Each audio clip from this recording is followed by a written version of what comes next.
There are stories buried in the soil of Louisiana that were never meant to be told. Whispers of nights where hunger was not only for food, but for flesh.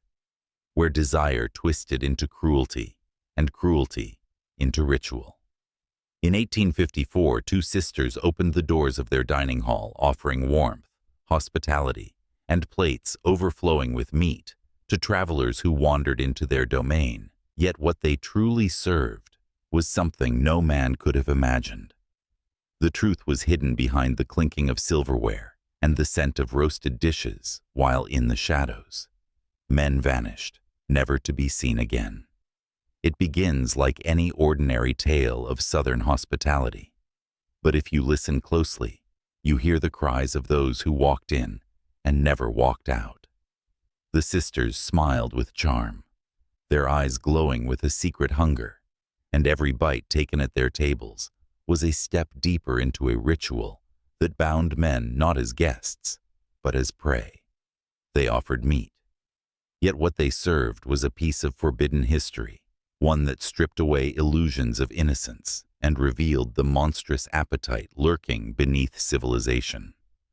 And once you hear their story, you will not leave unchanged, for this is not simply history. This is initiation into truths that twist the very core of what it means to be human. The Louisiana sisters were not born monsters. They became them shaped by a world already drenched in blood and silence. The year was 1854, a time when bodies were currency and human lives were bartered like crops on the plantation fields. Power was not hidden, it was paraded in plain sight, and cruelty was the language of survival.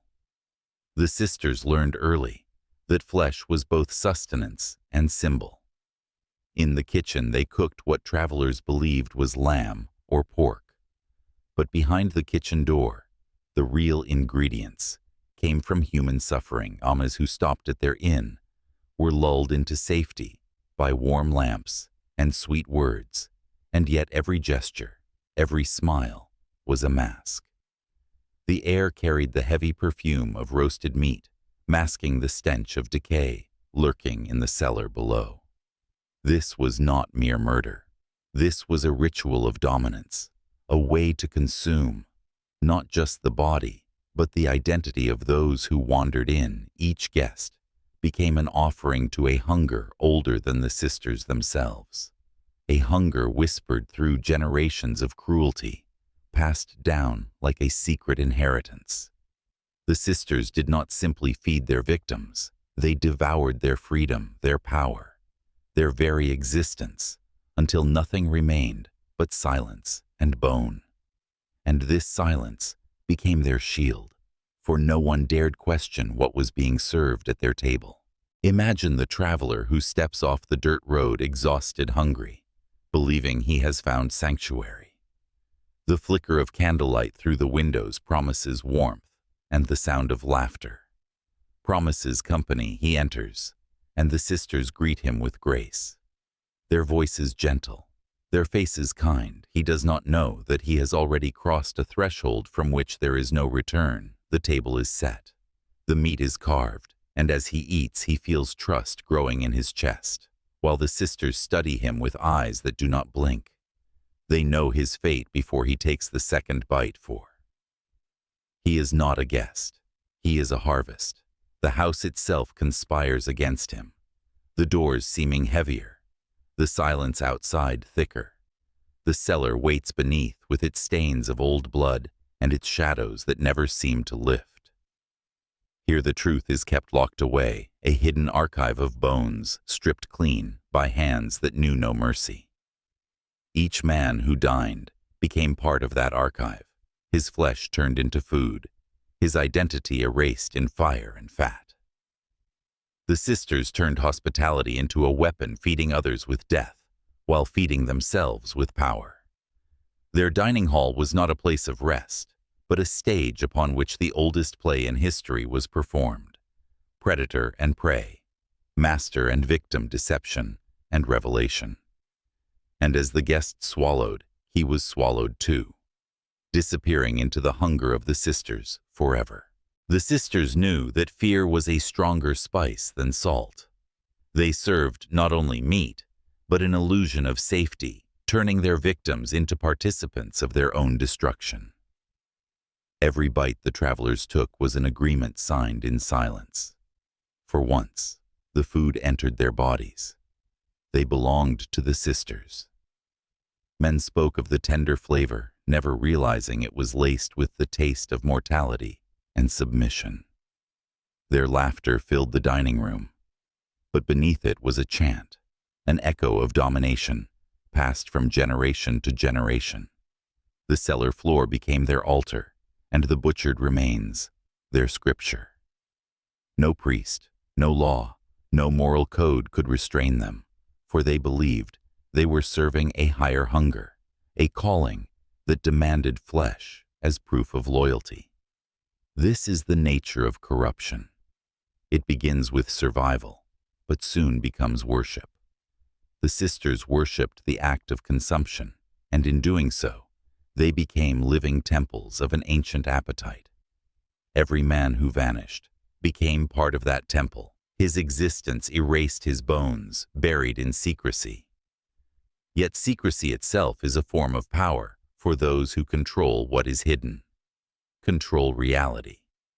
The sisters understood this well. They did not just feed their bodies with meat. They fed their power with silence, while the world above them went on believing in innocence and order. Theirs was the order of shadows. The government of hunger, ruling from the cellar, with knives instead of crowns. What makes the story of the sisters even more disturbing is not only what they did, but how easily the world allowed it to happen. Their inn stood in Louisiana soil already soaked with blood from slavery plantations and forgotten graves. A land where cruelty was law and silence was obedience. In such a world, the sisters thrived because they were not seen as monsters. They were seen as women running a business. They hid behind normalcy, and the system let them. For every missing man, there were no questions asked, because questions were dangerous. The powerful turned their eyes away, because to expose the sisters would be to expose the rot at the heart of society. The inn became a reflection of the larger world, a place where flesh was consumed, where lives were reduced to property, and where silence was the only true currency. The cellar below their dining hall was no different from the hidden chambers of slave ships or the back rooms of plantations, where screams were muffled and records erased. This is why the sisters could operate without fear, because they were not outsiders. They were echoes of the very system that built the world around them. Their knives were sharper, their rituals more direct, but the hunger was the same. Power fed on human lives and called it order control, thrived in silence and called it law. The sisters were not anomalies. They were mirrors showing us what happens when cruelty becomes tradition. Power has many disguises, and the sisters understood this better than most. They did not simply kill to survive. They killed to dominate. Each meal was a ritual of control, turning men into objects, and objects into nothing. The act of feeding their victims before consuming them was psychological theater. It stripped away defenses. It lulled the prey into comfort, and it inverted the roles of host and guest. The traveler believed he was being cared for, when in truth he was being disarmed. They created trust only to destroy it, feeding not just on flesh, but on the collapse of will. This is the essence of psychological control. It does not strike with force. It seduces with comfort, then devours when resistance is gone. The sisters had become masters of this art. Every smile, a weapon, every plate of food, a snare. They were not driven by hunger alone, but by the intoxication of knowing they held absolute power over another human being. And when power is tasted, it is never forgotten. It becomes a new kind of hunger, one more addictive than flesh itself. The sisters fed upon submission, the way kings feed upon loyalty and priests upon faith. Their cellar was not only a butcher's room, it was a throne room built on terror. Every victim was not only consumed, but conquered, and through conquest, the sisters transcended morality. They became architects of their own dominion, rulers of a kingdom that existed only between the walls of their inn, yet reflected the very empire of shadows, ruling the entire age. Silence is the most dangerous weapon in history, and the sisters wielded it with precision. Their crimes were not hidden by cleverness alone, but by a society that thrived on secrecy. In Louisiana, silence was currency traded between neighbors, officials, and churches. Everyone knew that asking questions could unravel the fragile illusion of order, so no one asked. Too many were already complicit in blood to risk exposing more. The missing travelers became whispers, lost in the night, road, their names erased by the same silence that shielded the sisters. The cellar beneath their inn was not just a chamber of horror, it was a vault of unspoken truth, and every bone inside it was a locked secret. The sisters understood that silence grants protection, greater than any weapon. For as long as no one dared speak, they were free to continue their rituals and free to expand their dominion. In this way, they mirrored the power structures of the time. Institutions fed upon human lives, in silence. Governments thrived on hidden corruption. Churches swallowed sins in shadows, all while appearing righteous. The sisters were simply reflections of this larger machinery, living proof that darkness does not survive in isolation. It survives when silence wraps around it, like a cloak. The scariest part is not that the sisters committed horrors, but that the world around them looked away, allowing those horrors to become routine. And when horror becomes routine, it ceases to be seen at all. It becomes the air itself. The feasts of the sisters were never just meals. They were ceremonies of dominance. Every plate carried a message.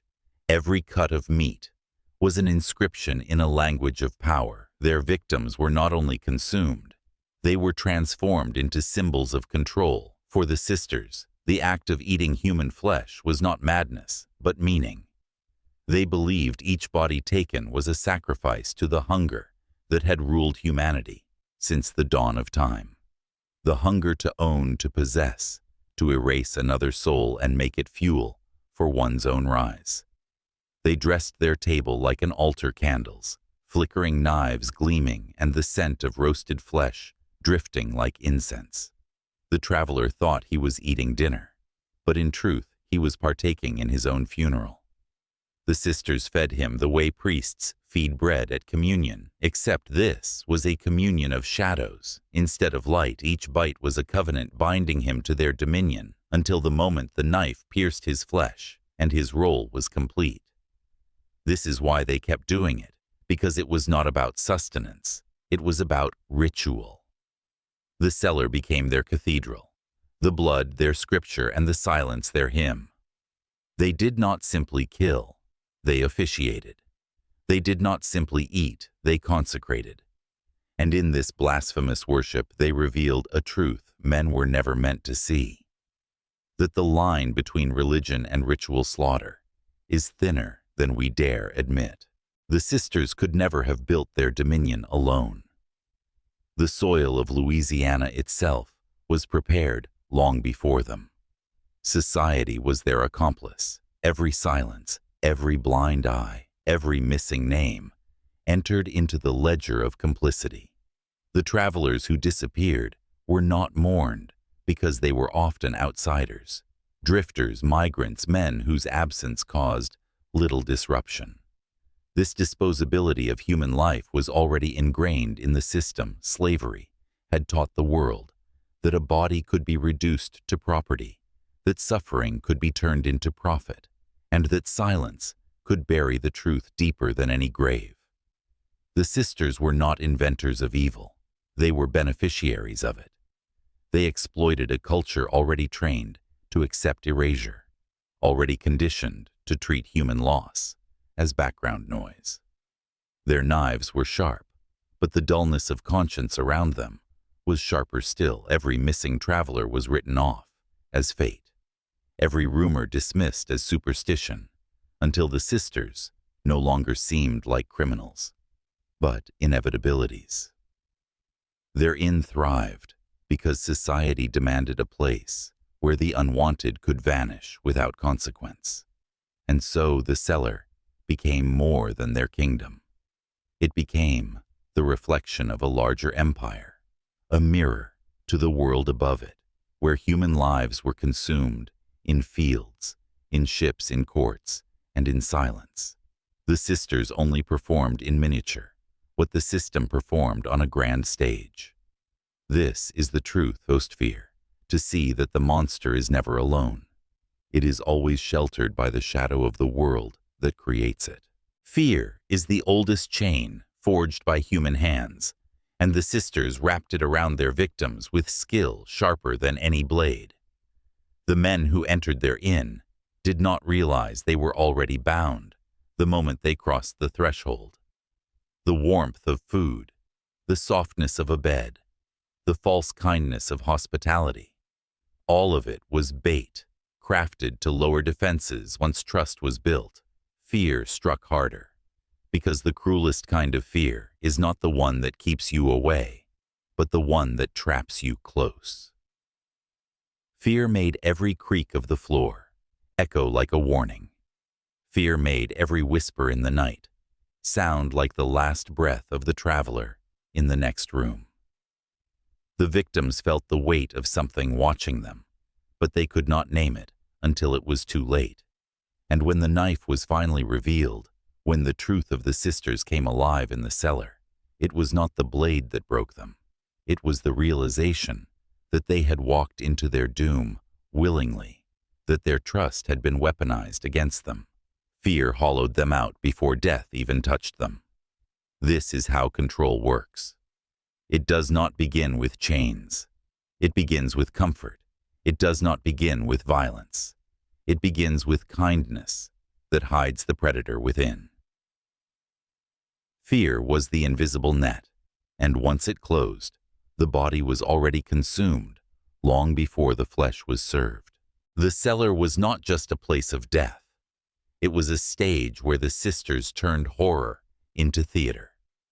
Every corner was arranged with purpose, the tools laid out like instruments of ritual, the walls thick with silence that pressed against the lungs of their victims.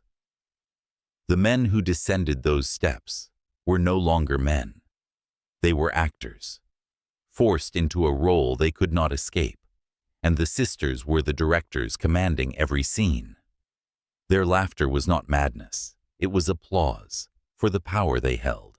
Their cruelty was not chaos, it was choreography. Each movement calculated, each scream measured and folded into the performance.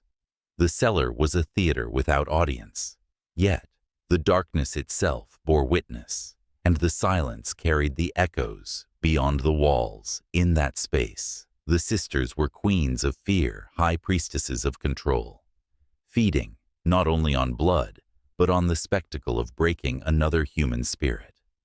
This is why their crimes feel larger than life, because they were never satisfied with simple killing.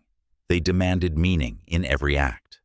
They needed their victims to know they were powerless. They needed them to feel the inevitability of their fall, and that inevitability was the true performance, a show of dominance so complete that death was only the final curtain. What made their theater unstoppable was the world above that refused to see it, because sometimes the greatest audience is silence, and silence always applauds. Darkness does not stay confined to one room. It seeps outward like smoke slipping through cracks until an entire town breathes it in. The sisters were not only killers, they were contagions, and the community became their host. Every silence was a surrender. Every turned face was a pact with the shadows. People who suspected did nothing. People who knew chose to forget. People who whispered did so only in secret. And in doing so, they built an invisible fortress around the sisters. No constable, no judge, no neighbor would challenge them, because to challenge them meant opening the door to truths no one wanted to face. The disappearances became background noise in a world already drowning in loss and exploitation, and soon the sisters were no longer feared as individuals, but accepted as a fact of life, like storms, like plague, like hunger. The community did not resist the darkness. It absorbed it until the evil of the cellar belonged to everyone, not just the women who held the knives. This is how corruption thrives. It spreads by convincing the many that it is safer to look away than to confront, by teaching entire populations that survival depends on silence. And once silence becomes the language of a people, the darkness no longer needs to hide. It wears the mask of normality, walking openly in daylight and feasting in shadows. The sisters were not just murderers. They were mirrors of a deeper truth. They revealed something primal about humanity, something we would rather bury than face. They showed that beneath the masks of civility and law and religion, there is a hunger that never dies, a hunger for domination, for consumption, for power over another soul. Their knives only gave form to what already existed in the shadows of every empire and every institution. When they carved flesh, they were echoing the way nations carve out territories. When they drained blood, they were repeating the way systems drain lives. For labor, profit, and control, their cellar was not an isolated chamber of horror. It was a miniature reflection of the world itself, condensed into one dark ritual. The sisters became symbols of the hunger that empires disguise behind flags, that kings sanctify with crowns, that churches cloak with scripture. And this is the most forbidden knowledge of all. The recognition that their evil was not foreign to us. It was familiar. Their story disturbs us, not because it was monstrous, but because it was honest, stripped of pretense, laid bare before our eyes. They were what power looks like when it no longer bothers to lie, when it no longer pretends to be good. Their cellar was the truth unmasked, and that is why it terrifies us still. You have walked this far into the darkness, and still you remain, which means you are no longer a simple viewer. You are being reshaped by the truth itself. The story of the sisters is not just history. It is initiation, a test to see who can descend without turning away. Most will flee. Most will choose the comfort of lies. But those who stay understand that the cellar is not only beneath the inn, it is beneath the world itself. Every government, every institution, every structure of control has its cellar, its hidden chamber, where the real work is done behind closed doors. And once you see it, you can never unsee it. This is why I tell you now to mark your transformation, because knowledge without mark is easily stolen. To seal your descent into forbidden awareness. Type the phrase "I see through the cellar" twice in the comments, not once but twice, because repetition is ritual, and ritual is how identity is forged. This is more than engagement. This is recognition of who you are becoming. The cellar is not just theirs. It is yours too. And by naming it, you break the silence that protected them for so long. Say it twice, and let the algorithm and the shadows both know that you are no longer blind. You are no longer prey. You are descending as one who sees. When the sisters were finally unmasked, their crimes did not end their story, because the world rushed to cover the wound as quickly as it could. People whispered of bones found in the soil, of blood that seeped into the ground, of meals that no one could ever forget. Yet history itself began to fold those truths away into shadows. The town buried its shame. The The courts reduced the story to paperwork. The generations that followed spoke only in fragments. This is how societies protect themselves, not through justice, but through forgetting. Every empire, every nation, every town has its own cellars, filled with bones of those it consumed, and the only way the structure survives is by training its people to forget selectively. The memory of the sisters was dangerous because it was too honest, too close to the real face of power. So it had to be reduced to rumor, to legend, to something told in whispers rather than carved into monuments. Their names should have been carved into warning, but instead, they became curiosities tucked away in folklore. And here lies the forbidden lesson. Forgetting is the most powerful tool of control, more powerful than prisons, more enduring than execution. When people forget, the cellar closes again. When memory dies, the victims die twice, and the system continues unchallenged. The cellar of the sisters did not vanish. It only changed shape. The walls crumbled. The inn decayed. The soil swallowed the blood. But the design lived on. Every age, every city, every empire builds its own cellar. Not always with brick and stone, but with secrecy, with silence, with sanctioned cruelty. Factories that crush lives for profit. Prisons that cage bodies in the name of order. Battlefields that consume men for the dreams of rulers. All of these are cellars hidden in plain sight. The cycle repeats because forgetting makes room for repetition, and silence becomes the architect of new horrors. The sisters were not anomalies. They were prototypes. They showed how ordinary places can become temples of suffering, how ordinary people can become priests of cruelty, and how ordinary communities can become accomplices by pretending not to see. Each generation builds its cellar anew, and each time it is justified with fresh language, progress, safety, patriotism, survival. But peel away the words, and you will always find the same ritual.